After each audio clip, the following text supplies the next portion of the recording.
Escobar season has returned.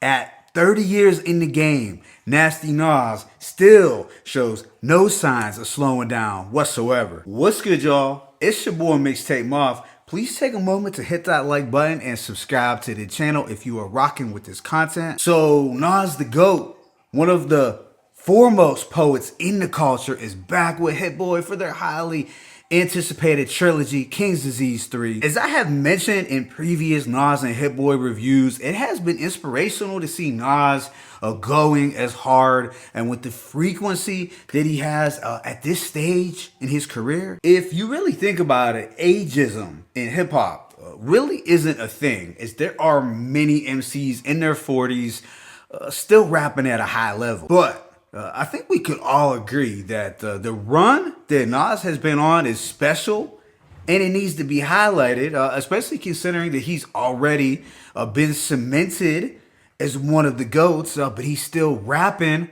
with the hunger of an upstart. And as always with any Nas and Hit-Boy collab album, you are going to get some folks who gripe about Hit-Boy's production. It's so predictable at this point to see it on social media, people complaining, oh, what about Primo? What about Pete Rock? What about Havoc? No, how about Large Pro?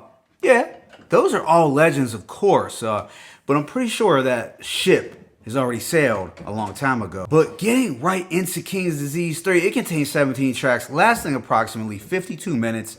Nas goes at it alone with no features, which is impressive considering, you know, that isn't the norm for today's hip-hop albums, but maybe he did get inspired by J. Cole or Key Glock, as they have been known to do that on some of their albums. But with that being said, let me go ahead and just hit y'all with this track-by-track breakdown. This thing kicks off with Ghetto Reporter. We get a triumphant soul sample, frenetic keys, and Richard Pryor vocals. It's nostalgic production with a futuristic twist. Nas is live from the 40s side, talking about a multitude of things.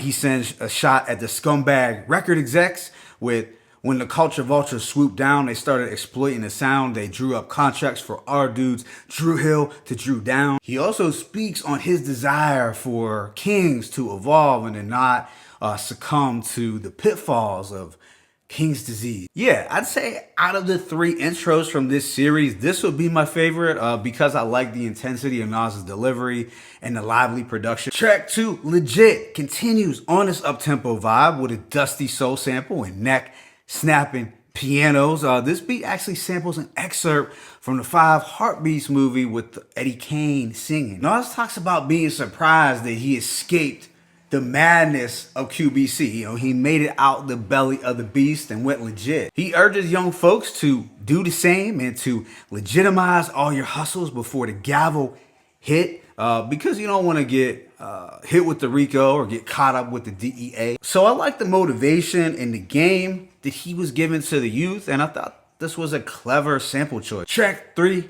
Thun, is obviously named after that legendary QB slang, and it's an instant favorite. The production has a timeless feel. We get a darker orchestral beat and an Ed Lover vocal sample. It is a Queensbridge anthem, but he shows love to the whole Q borough. And there was something about this track that felt like it could have been a sequel to Queen's story from Life is Good. Nas reflects back to his grimier days in the PJs.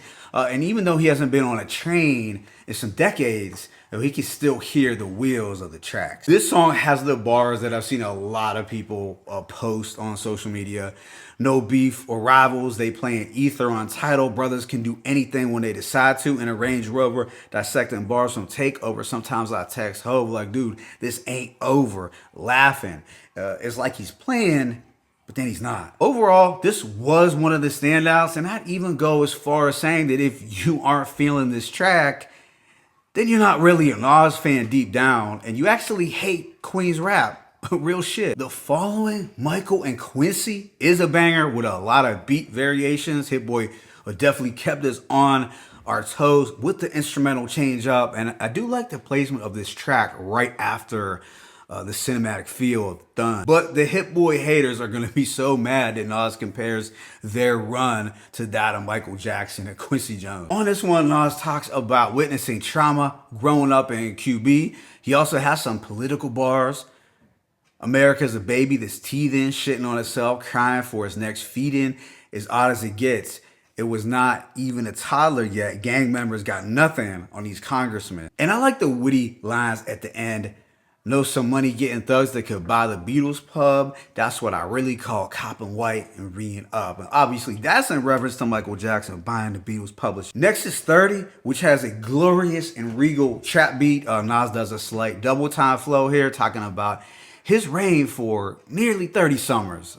Instrumentally, I did enjoy this better than 27 Summers from part 1. Nas gives himself his flowers and also talks about having a crispy lineup for almost half a century. So shout out to Nas's barber all this time. It is also here where he responds to the fans wanting Primo and Pete Rock production. He states, Primo album still might happen. I wonder why Pete Rock would act like that. So folks can say some extra prayers to the boom bap gods in hopes of a Primo project, but the Pete Rock jab resulted in Pete Rock trending on Twitter the other day. Right after we get Hood to Hood. I like this synth heavy wavy beat that just embodies that smooth gangster shit. Nas glides effortlessly over this suave Hit-Boy beat, and he advocates for unity in the community from hood to hood, from ghetto to ghetto, backyard to yard. He urges folks to put the guns down on some Heather B shit. Then there's Recession Proof, which is another standout. We get a simple but effective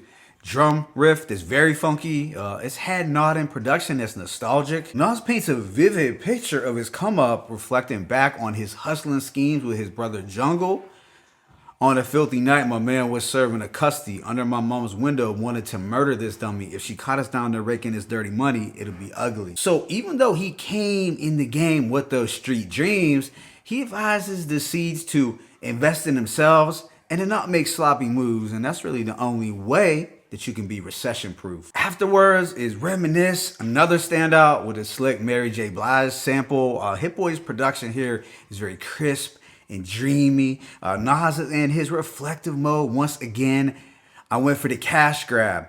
Crack cash was my math class. Fresh white tee, 2 diamond crosses look like a hashtag. Fire. Altogether, it was a strong track where I felt Hit-Boy was in his bag on the board. Things stay on the smoother tip with the serious interlude, which has a mellow Hit-Boy beat that was initially my least favorite, and it still is, but it got better with more listens. And this has the only feature, and that's some R&B vocals from Mario, which don't really count. And Nas is giving us some autobiographical storytelling, reminiscing on how he could always bag shorties without having money or jewelry. You know, the tight fade in his game was enough. All in all, it was a cool track, but the instrumental didn't blow me away. The following, I'm on Fire, has a smooth, soulful boom bap beat. The sample might not be quite as striking as Story Run from King's Disease 2 if we were to compare dreamy soul production, but it's still dope. Here, he talks about how he still got that John Blaze flow, how he's still an arsonist in the booth, and how he's still able to leave microphones scorching. Nas raps, still got the same flame behind me from the Hate Me Now video. It's continual. All I need is a beat and I'm stitching you. Then there is the 2-part WTF SMH. The first beat is more trap inspired with a unique sample, while the second favors more of the drumless Rock Marcy Griselda sound. The first beat will most certainly give you the screw face, as Nas declares, this ain't that H&M, this that Scully over your face. So here he's basically stating how the state of the rap game is in shambles. There's a lot of low vibrational level shit going on. On the second verse, he has some lines that I feel could be in response to the Kyrie situation. There's also a lot of socially conscious bars on the second part. Track 12 is Once a Man, Twice a Child, and it could be looked at as the follow-up to Second Childhood and possibly even Live Now. We get a soothing boom bap meets G-Funk beat that did give me somewhat of a Tupac feel. There will be some folks who don't like this beat if they were to judge it against Second Childhood, but they should appreciate the storytelling and the grown man bars at least. As Nas reflects on growing old and how he likens that to being a child again, it's like you really have a short window to be at your best before old age creeps in. And he gave us some valuable jewels throughout. The one that stood out the most was, so take advantage of your youth before you elderly. because today is the youngest that you will ever be. It's definitely thoughtful shit. The subsequent song, Get Light, is a nice blend between smooth and rugged. It has a very classy sax loop that's contrasted nicely with this upbeat party jam. And there was something instrumentally that did reminded me of the production on Life is Good. It just has that New York on a warm summer evening flavor. And Nas really paints a portrait of coming up in New York with, we used to play ball when girls watched, we played smoother. I had to try to be like Mike, a cool 3-point shooter. Couldn't be the loser taking Gatorade from the cooler. Summer, fall, winter, New York girls smoking hookah. Track 14, First Time, is a conceptual song where Nas talks about remembering the first time that you heard him or your other favorite rappers. It's introspective Nas doing what he does best. The production has a warm, comforting, and endearing quality. I was able to detect the sample used on Royce da 5'9's Hero. Then we get two songs back to back that I feel are really powerful conceptually. The track Beef, which is one of my favorites, has this meditative, cloudy, and overcast beat. Thematically, it is in a vein similar to I Gave You Power, but here Nas raps from the perspective of beef or anger, drama, sin, hatred, jealousy, all of the evils that can cause chaos and cripple kings and take down geniuses. Nas raps, I am your nemesis, parents of every slain rapper wish I didn't exist, but I'm alive and thrive on your ignorance. And all that internet beef, that shit is a virgin to me. I've been here before the Bible. It's murder I speak. It instantly made me think of the recent Takeoff murder as well as the Young Dolph case. And you could even take it back to the days of Biggie and Pac with the East-West War. It's definitely a deep song that shows Nas's leadership as an OG. Then the album wraps up with Don't Shoot, which has another atmospheric instrumental, but this time with a slight rock twist